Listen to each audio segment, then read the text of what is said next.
How's it, everybody? Welcome back to the Straight Line podcast. Now, when I started all of this, the podcast thing and creating awareness, my whole idea was to create and generate interest for South African pro road and track cycling. Now, over the last while, I've been chatting a lot about the road. I had a chat with Jean Spies. We did a podcast towards the end of last year, but haven't done too much more on track. So, Josh van Wyk, he lives in Benoni and he's back in South Africa due to unfortunate circumstances, but we'll go into that just now. But he is probably the best, the premier endurance track rider in South Africa, and I think it's quite important that we chat to him because he's, over the last few years, he's gone through the process, gone to Europe, paid his school fees, and I think he's the kind of guy that can help give advice and validated advice to a lot of the youngsters that will be listening to this podcast. We had a younger rider here a bit earlier, and youngsters, they see Tour de France, the big team buses, and all the bells and whistles. But yes, when you get to top level, that does happen. But there's a lot that happens before that people don't know about, and I think Josh is the perfect guy to explain what it's about. So, Josh, welcome. Nice to have you here. Yeah, it's good to be here. The studio is pretty awesome. Yeah, cool, man. Just on a side note here, I know the Van Wyk family. I worked at the family business for a long time. Josh's father, Martin, we rode together a lot. And I remember when Martin and I were riding, and Josh this must have been 10, 12 years ago, just started riding. We used to go riding out the plots around here. Josh would come with us, and then we'd wait for him a bit. And I think It was a lot. Well, Martin, remember that day on the highway? Yeah. But yeah, I'm thinking, geez, like we had to go riding now in his normal condition. Geez, like he'd be waiting for me and giving me a bit of a beating.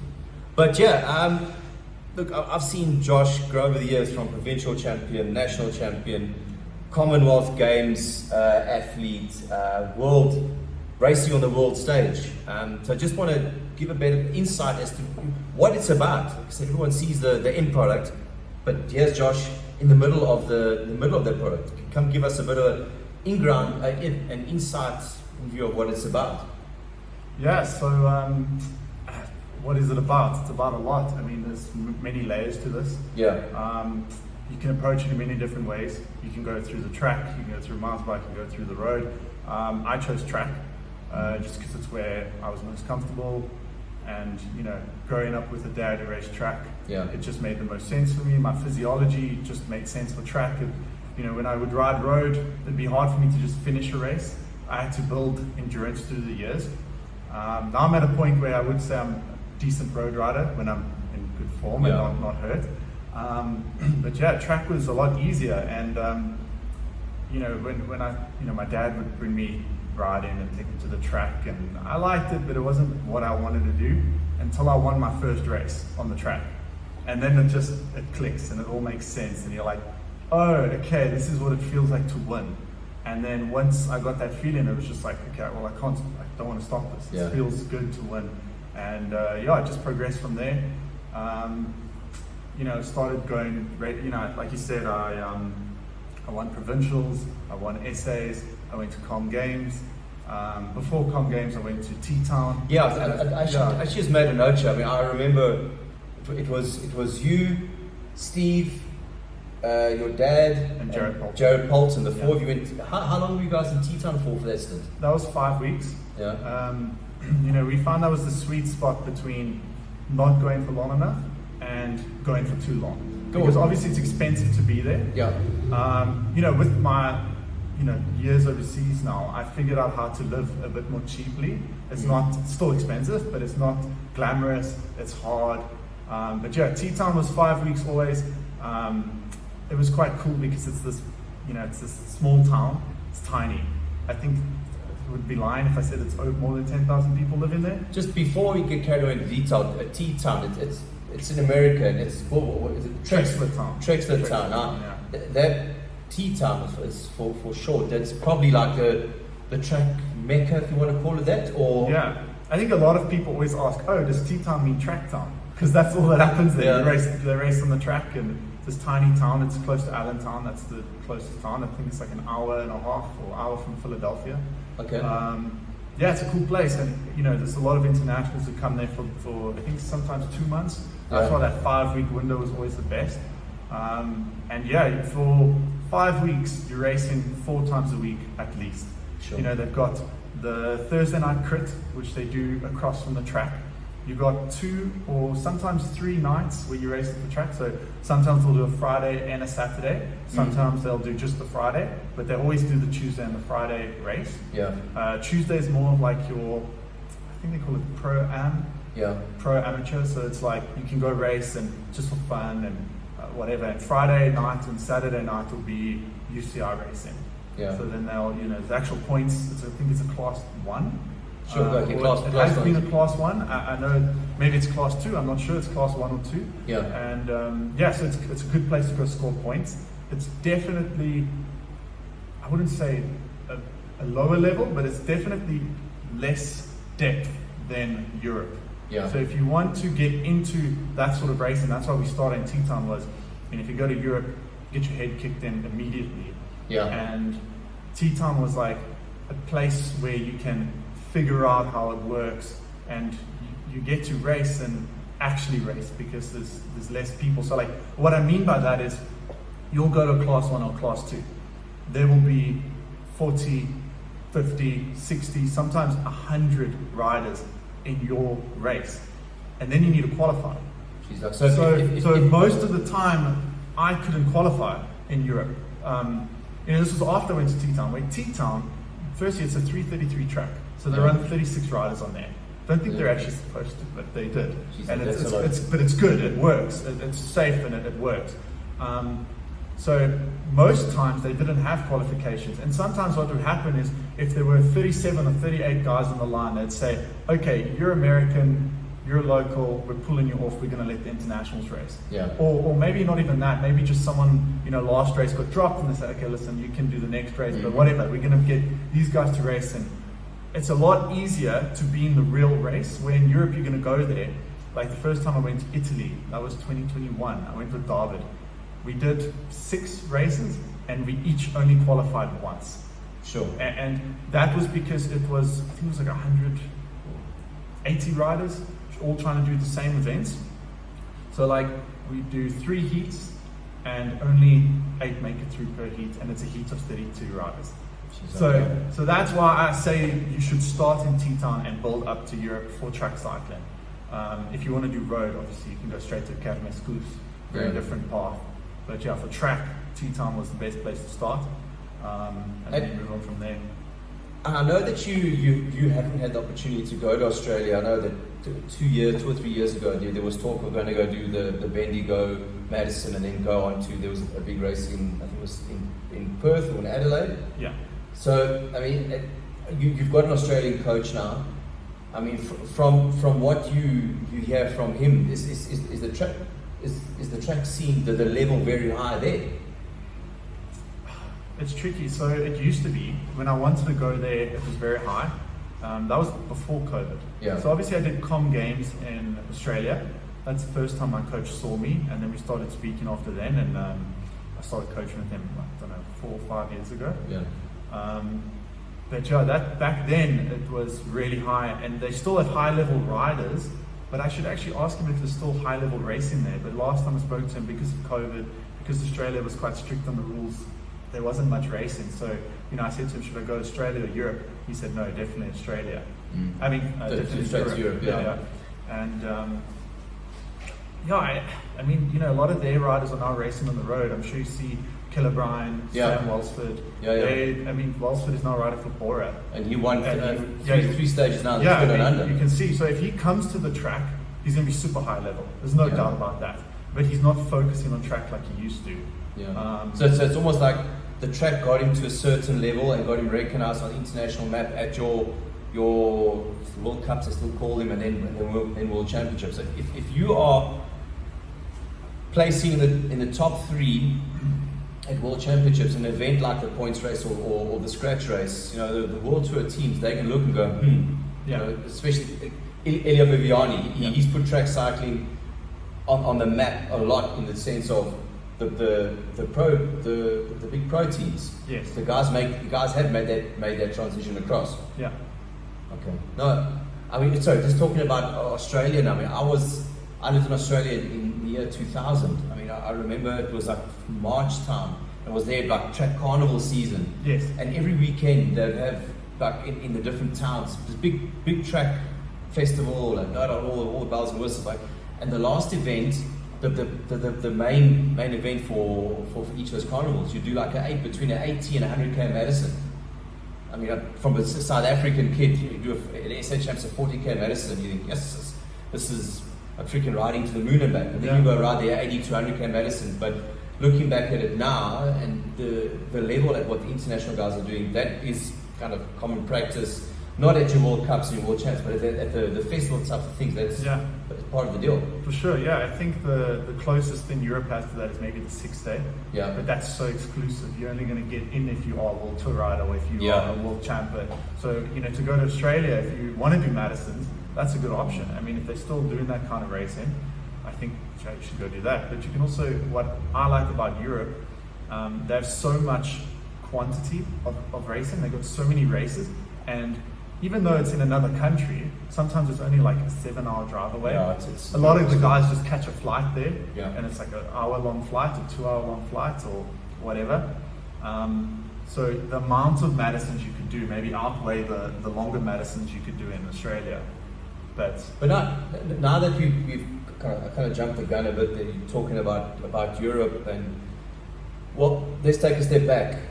When did you go across to Europe? How did you get there? Why did you get there? And explain some of the pitfalls that South Africans often face when they go to Europe and the different destinations there. Yeah, so we started off in Teton. I went there doesn't matter which years, but I went there for a year. I skipped a year because I was doing I was in matric, and I thought, it's a bit hectic to go to Teton and do matric. So I actually took a step back from cycling that year, focused hard on school, got through school, and the next year Steve and I went to Teton again, and we went the year after that. And that's the last time I ever went to Teton, because I realized that, okay, I'd gained what I needed from that, and now it's time for Europe. So we started planning this Europe tour, and COVID hit. Yeah. So I lost a year there. So 2021 was the first time I went to Belgium. First time I went to Europe to race. I went to Italy. Yeah. With David Murray, we went to Italy. That's when David was prepping for Olympics. For the Olympics. So Yeah. the two of you went there. David's angle here was to prep for the Olympics, and you went with young rider, going to cut your teeth and see what it's about there. Exactly, yeah. And we only went for 5 weeks, but that was a really good 5 weeks. We did. She's like it. Sounds like the school intercom. Josh, please come to the office. So we raced there, and that was when they had like 18 riders trying to get into one race, and Viviani was there. Yeah. He even missed qualification, and then I think he went to Olympics with David straight after that. And he ended up winning them. He won. So that's the level of racing it is. That's when I realized, all right, this is now where I need to be in Europe for this kind of racing. So then we prepped for 2022. And that's when I went to Belgium. I have family there, and I stayed there for 6 months. Yeah. I mean, it was tough. We always talk about like the Tour de France, and even the track races. Like, they have team buses, they have coaches, they have soigneurs, they have people carrying their bikes. They're all dressed very smart, all in the same kit, all looking the part. Teams of 10 or even 15 riders. Yeah. And I was alone at every single race. Yeah. And I didn't have a jersey that even like a South African jersey, the only kit I had was my South African kit, or my I actually think that year I wasn't actually riding for a team, but the next year I rode an AC/DC kit. So I felt very out of place. I felt like, oh wow, I need to step up a bit to be here. Yeah. That year I didn't qualify for many races. It was really tough. You say tough. Let's just put things in perspective here. Like argument's sake, okay, tomorrow in South Africa you got the fast one. That's out in Yeah. Mayerton. So you either, if you're living at home with parents, you're a junior rider, mom and dad will take you to the race, or if you live by yourself, you wake up at whatever time, if you drive yourself to Mayerton, and if either number collection the day before, you get your number there on the day, and then you carry on in your race, and then you finish, and then you get back in your car and you go home. Whereas you're in Belgium now, you're living with family. Where do you find out about races? How do you get to races? I mean, how does that work? Yeah, so if you want to do track racing, the easiest thing is to go onto the UCL website. Every single class 1 and 2 and all the other races will be listed there. And then if you want to do the Kermiskoers, which I always did, you just go onto the, I think it's called Sport.Vlaanderen or Vlaanderen Sport. I'm sure we can link that somewhere, and then parents can go check it out. And that's got all the whole race schedule for all the Kermiskoers in Belgium. And then tell me, for a Kermiskoers, how many riders are starting in the bunch? 150, is it? Yeah. Okay, and then I also, parents and kids, just hear me out on this one. So you go onto the website, and you go, there is a race on, tomorrow's the 27th of January, okay, link on. The race is capped at 150 riders. 180. So 180 riders. Shit. But there's 300 people that have entered for this race. So 180 are in, and 120 are on a waiting list. Yeah. And that is in one town in Belgium. And then in another town, which is on the other side of Belgium, you have the same event, you have the same situation with a different... On the same day. On the same day, yeah. 180 riders and 400 riders on their list. So how often whenever you entered, I want to enter this race today, enter, click, click, click, did you automatically get accepted, or did you have to go on a waiting list? Yeah, so the first year when I didn't really understand it, my mom would always enter me in the races. And she would tell me, oh, you're on the waiting list, who knows if you're going to get in. And I actually got in every single time. So what happens is, I don't know how it works, but they sort of overbook it. People put their name, and then they have quite a good etiquette that they withdraw themselves if they're not going to do it. I think because there's so many races all over Belgium, I think they enter all of them. Yeah. And then last second they decide, oh no, we're going to go to West Vlaanderen or Oost Vlaanderen, depending on what they feel like doing. I didn't miss a race, but some races I would ride there not knowing if I was entered because I was still on the wait list. And exactly. I didn't get the green check mark, but I knew I'm here to race. I'm going to ride to the race, stand there. Hopefully they tell me 15 minutes before I'm in, give me my number, pin it, and now I'm racing. But you said that no. Ride to the race. So, of course, yeah. So it's not like you go there and a team car picks you up and you're treated like royalty. So I also remember I was working with your parents in the office. Sometimes you have to catch a train. Yeah. But you ride your bike to the train station and you go on the board. You see, okay, that train's going there. I need to jump onto platform 8. And then you realize, oh shit, I'm on platform 9, but I need to get to platform 8. Here comes the train. And I'm running with my bike. You're running around just to try to catch a train to get to a race that you're not sure if you've been entered in yet.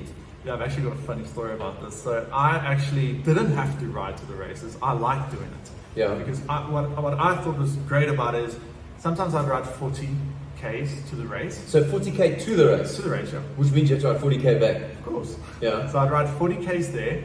Then I would race 130 Ks. 120. They're usually between 100 to 130, sometimes 140, but it was only like 1 or 2 like that. Okay. So, 40 Ks there, 120 Ks, 40 Ks back. Yeah. That's 160 Ks for the day. Yeah. And that's the reason I'm there, is to build myself up and get that endurance. Remember I said at the beginning of this podcast, endurance didn't come naturally to me, so that's how I got it. And so I'd gone to Italy for a race and rented a car. And sometimes I would keep the car till the next day or the next 2 days to get it back on time. So I rent the car, I go to Italy, I come back. But now I've met Australian friends who ride with me to the races. And anyway, so he says to me like, oh yeah, we ride to the race, whatever. I said, no, I just need to go drop the rental car off. He went, you've had a car for the past 2 days, and I was ridden with me to the races for 2 days. And I'm like, yeah. He's like, why are we riding to the races and not driving? And I'm like, we're here to train and race. So I had a car. I could have driven, and I still chose to ride. Yeah. And I mean, you can stay at a Fitzhaste. So what Belgium does, what's quite cool is you can stay with these people who they own a big house, and then they've got like rooms, and they'll have like 12 or even some of them have like 24 riders staying in one house, sharing a kitchen. It works quite well, and they'll drive you to the race. But even if I stayed there, I would choose to ride. So I'm glad you mentioned that. A lot of the South African guys I know last year went to a place called Kaseinhuis. So it's exactly that. They've got a big house. I think a lot of the Canetti guys from Cape Town, they spent quite a stint in Belgium. But when you stay at a place like that, the family you'll stay in this place, but you have to find out where the races are. Which some of them will actually do it for you. So I spoke to I can't remember their names. I think it was Jess, but I can't remember the name of it. It was in Millebeek. Yeah. So and they were telling me, if you come stay here, we sort the race for you, we enter you, we can drive you there, they'll wash your bike. It's like, and I just thought, this is too luxury. I don't want to do this. I kind of like that doing it myself thing. Yeah. It's not for everyone, but you can have a silver platter. It's gonna cost a bit more, but Those are, I think, the families that look after you. That what they 50. They do it well. Yeah. €50 a day. I don't. I went through a bit of an exercise last year. I think I could be wrong, but it's you can do it for €10 a day when you stay. That's for your room and a shower and that. Yes. Then of course, if you want meals, they can do that. If you want washing done, they can do that. Exactly. If you want to race, It's they just can all do these that. add-ons. Yeah. So it's all just add-ons. Yeah.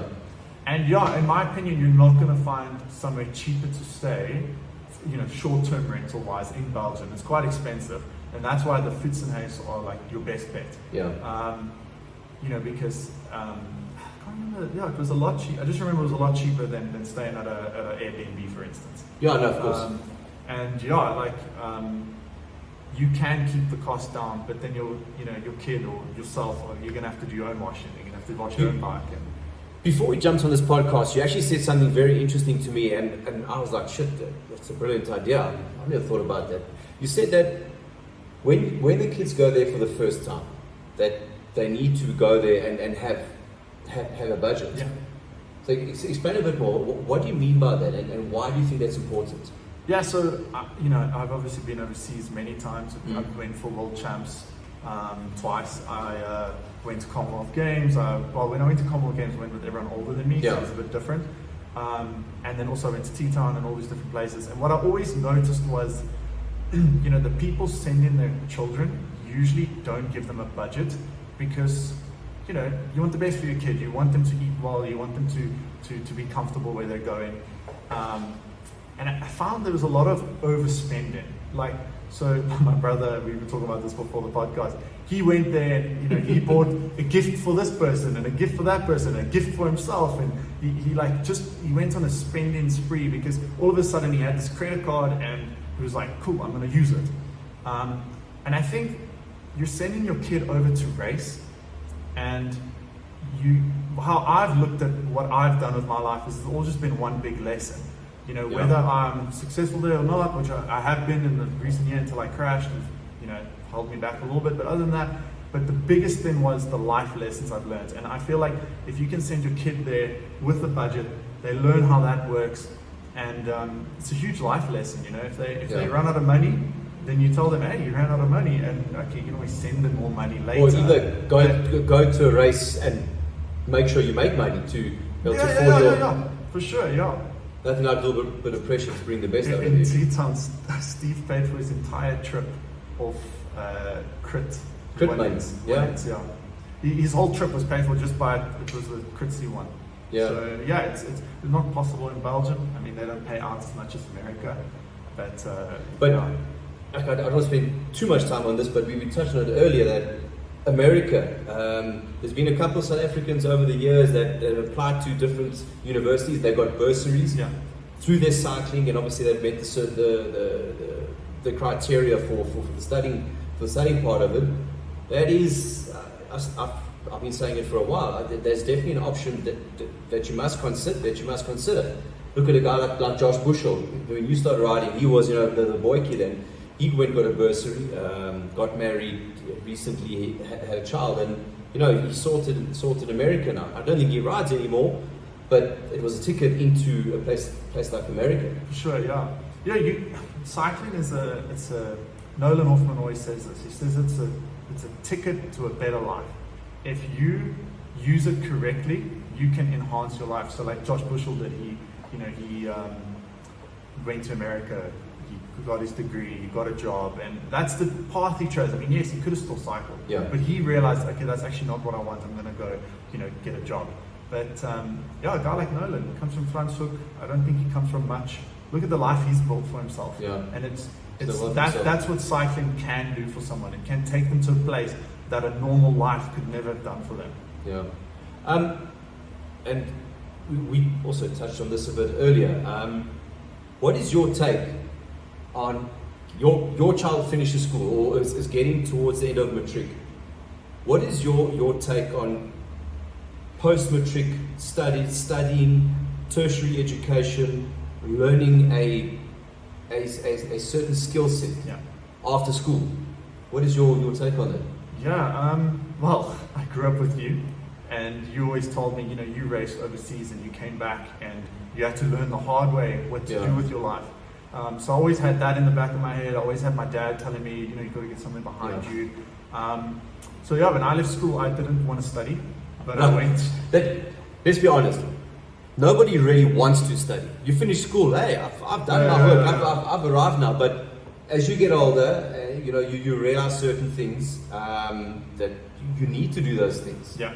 I mean, and you've been through the process, you've done what you've done, and just tell us a bit more what you've done, what's your take on things, and what you're going to be doing next year.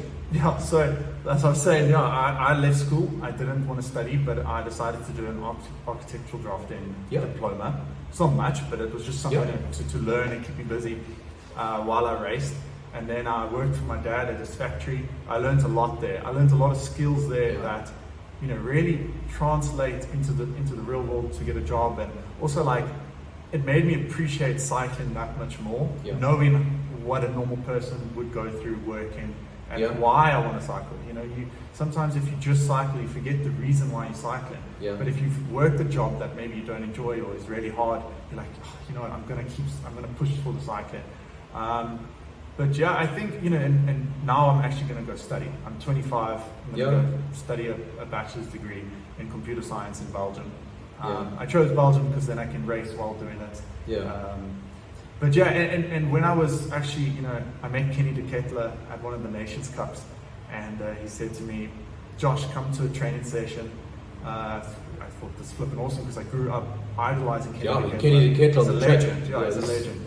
And so he invites me to a training session. I go, and I'm sitting. I got Tour Dens on the right of me. He got at that stage silver medal in the scratch race. He's now also got a bronze. And then to my left is Lotte Kopecky. She's wearing her World Champs jersey, because she won the Omnium.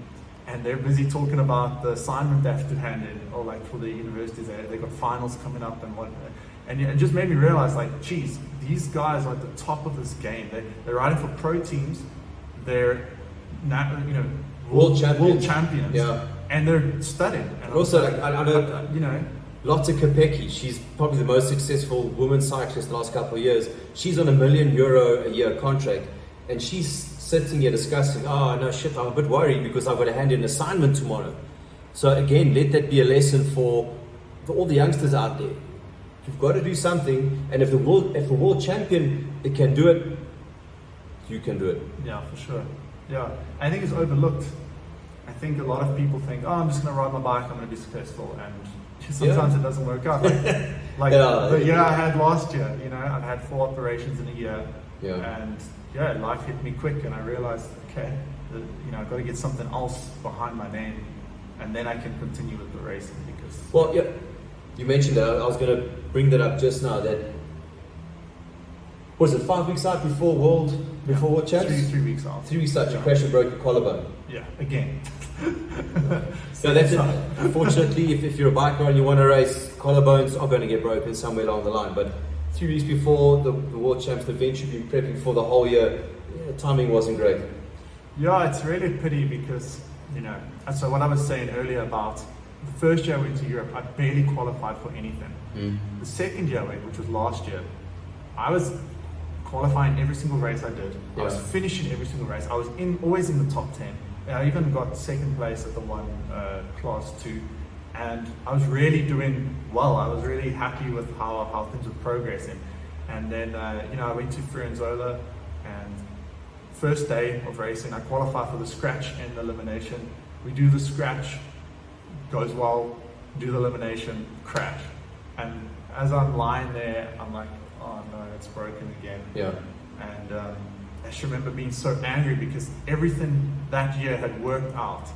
And then right before Worlds, it just, and that's why you have to have something else to keep you busy, because, I feel like. And it's also, it's to keep you busy. Yes, you are learning something, so that when your cycling career comes to an end, and everyone's cycling career comes to an end at one stage, you study something to open up that chapter later on. But more so that when you're riding, it's almost like a breakaway and a release from that constant pressure, because you wake up in the morning, you have your coffee, you're thinking about training, you're thinking about racing. What did I do right? How can I improve on it? Oh, I've got this training session today. Oh, we did it 2 weeks ago. Oh, it nearly broke me. Blah blah blah. You think, then you train. You come back home. You finish your training for the day, Yeah. and then you start thinking about the next race and this and that. Because if you've got something to study for those couple of hours, you aren't thinking about the bike. You're actually thinking about what you are studying. So it's good to have that switch off. Because if it's all time riding, you get stale and it consumes you. Yeah, you need that balance. There's a reason that cliche is, everyone says, oh, you need balance in your life. There's a reason for that. Yeah. You really do need balance. You can't just do bike riding. Maybe when you get to the Pools level, different story. But Yeah. then I'm sure he's doing other stuff in his life. I'm sure But- he's not only cycling. But even like you said, Lotte Kopecky, she's king of the pile, women's racing, the best of the best. And she's still handing in assignments and getting nervous for handing in assignments. So I don't know if she still did that then, but yeah, I'm not sure what she's But- doing now. But yeah, but still, she did something. If she were to stop cycling, she could go get a job in whatever she studied, or yeah. So it's definitely. It's So again, important. kids, keep it in consideration. It's very important. For sure, yeah. So Fiorenzola, you broke your collarbone. Shit, there goes world champs out the toilet. And then I believe you have to have an operation again, because the first 5 operation days later. didn't go so well. Yeah, so very complicated when you crash in another country and you're traveling alone. Big lesson I learned. I don't think you should travel alone. I used to do it. I thought it was, it worked for me. Mm. But you're capable until you're not. All of a sudden, I'm stuck in a hospital by myself. Obviously the guys at the track know me. They were helpful, but they're only going to help you so much. They also need to carry on with their life. Yeah, they can only do so much. Yeah. Yeah, so I had the operation in Italy because I didn't want to fly back, just because I've heard some bad stories about people flying, I had the operation there, and then I traveled to Paris because my girlfriend's studying there. Okay. So the idea was, I don't want to fly straight after operation, so we're going to drive. My mom flew, she's got a European passport, Yes. basically. So she was able to fly straight there. She got there, I think it was in hospital for 3 days. Then she got there, had the operation, huge drama. My insurance didn't want to pay, even though I had the right insurance. My mom had to pay cash. Oh. Eventually they did refund us, but it was a whole story. Yeah. Got the operation, went to Paris. As I get there, we take the bandages off, and this thing's swollen like this, and it's infected. So that's we not take good. photos, send it to the surgeon here that I go to, and he's like, you've got to get to a hospital right now. That needs to be operated on immediately. I sat in a French Paris hospital for 8 hours, and they told me at the end of this whole ordeal, MRI, CT scans, but it was there for 8 hours. They're not efficient like our hospitals. Maybe our government hospital, but anyway. So after all that, they told me, no, we'll operate on you in 7 days' time. You can join the queue. Oh, and you're not allowed to leave the hospital. You have to sit here until the operation. Because if you leave the queue, then you have to go back. So we're like, oh my God, our doctor's telling me if I don't get this operated on, They might have to take it out, the whole collarbone. So I'm panicking. Next day I go to a different hospital. Same story, sat there for 8 hours. They did all the scans and stuff. Eventually they told me, okay, we'll operate on you tomorrow. But that was like the biggest relief ever. What they do is they open it, they clean it, and then they put me on antibiotics for 3 months. 3 months. 3 months. And it's a really strong antibiotic, so I wasn't allowed to train on it. Anyway, so 3 months go by. I come back to South Africa. I'm back on the bike, and I go do a nice trip, and I ride with my dad, and we did gravel packing. And then the next day I go for a little jog on the beach with my mom. So just hang on, yeah. I spoke to your dad, and he said, "Oh, you guys are going to do that gravel thing down there with Nick White. He takes people on tours for a couple of days, which seemed very cool." I thought, you get out, you go see things you normally never see. I mean, Nick White does a great job with that. And I saw you guys were there, and I saw the photos, and I was a bit jealous. Thinking, bastards, man, I'd like to be riding out there. But anyway, so we leave it. Now, after that, we were going to run the team time trial at the crit circuit, the crit day. Then 94.7 was the week after that. Your team manager Ricky, he sends me a text. Let's call it Monday afternoon. He said, "Josh is not going to be at the crit. He's broke his leg." So I said, "Break his leg on the bike? Bullshit. What are you talking about?" I phoned him. He said, "No. All he knows is that you were running on the beach and you broke your leg." Oh, yeah. And then I'm like, my knee, tore my ACL. Yeah. So tell us what happened. So no, I just was doing a casual jog on the beach with my mom and just checking out. It's Cape Town beautiful, and there's like a lagoon, and I think I'm just gonna jump over. I don't want to get my shoes wet. And as I jump, I just snapped my ACL, and then my mom took me straight to hospital and had to have an operation again. So that was middle of November. Yeah. We are now the back half of January, so 2 months in. Yeah, and I did my first ride outside today. I've been doing indoor rides, but this is the first day I could go out. Jeez, things can go great, can go fantastic, and then they can turn and go pretty tough. tough. This all said, before you guys think I don't know how to ride a bicycle and I don't know how to keep myself healthy, I raced for 12 years with not a single incident, nothing.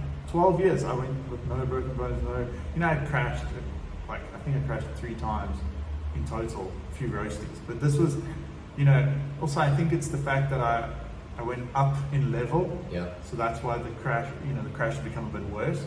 But it was just an unlucky year for me, and I think that that's the problem with cycling as well, is you might start your career and have bad luck, but then if you push through it, you'll find that good luck, or that place where you don't get hurt. So it's a tricky situation. It's something that might happen, not destined to happen, but it could happen.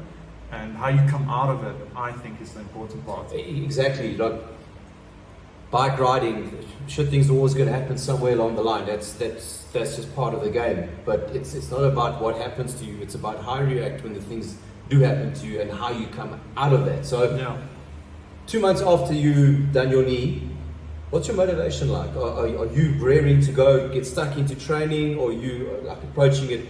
Your studying is your top priority, and riding will fall into that. What's your plan? I've been forced to take a slow approach because the ACL is a complicated recovery. They say it takes 9 months before you are okay again. Just my goal is to ride. Today I rode for the first time. I rode outside an hour, 160 watts, nothing compared to what I used to do. At least I rode, and that's a step in the right direction. So right now, now that I've been accepted into this Belgian university, that is my goal, as I'm working towards that. But I want to just keep training because it's the only thing that keeps me sane. Exactly. And I'll get back into racing for sure. It's just a matter of time. I'm not in a rush. You don't need to rush life. Everyone, wants to get things done right now, but if cyclists taught me anything, it's patience. I'm just gonna have to be patient. I'm gonna keep training. I'll go study. When I'm ready, I'll get back into I know how to do it.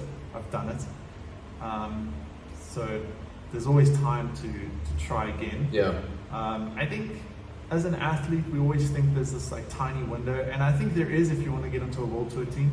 Yeah. I think if you want to get onto a big team, there is a time limit. I never wanted to do that. I just always wanted to race track and be world champ, and that's still my goal, is to be a world champ on the track. That you can take time with, because if you look at what's the Dutch guy's name that races all the time? Who won the point race last year at Worlds? Oh man. Not Van Skip. Yes, no, not from Skip. His teammate, his Madison partner. Yeah, I know what you're talking about. But anyway, he's 31 and he won for the first time ever. He won the point race. He's been trying for years, and my point is, as a track cyclist, your time is a bit more lenient. You're not trying to get booked. If you're trying to do that, different story. Yeah, it's not like you see some of these kids on the world tour, 19 years old, contesting a top 10 place at a Grand Tour. I mean, this track cycling is a bit different, and sure, the sport does evolve, and the guys are getting faster and faster and faster. But before we wrap this up here, you've been through a lot. You've had a lot of good experiences recently. You've had some pretty cuck ones.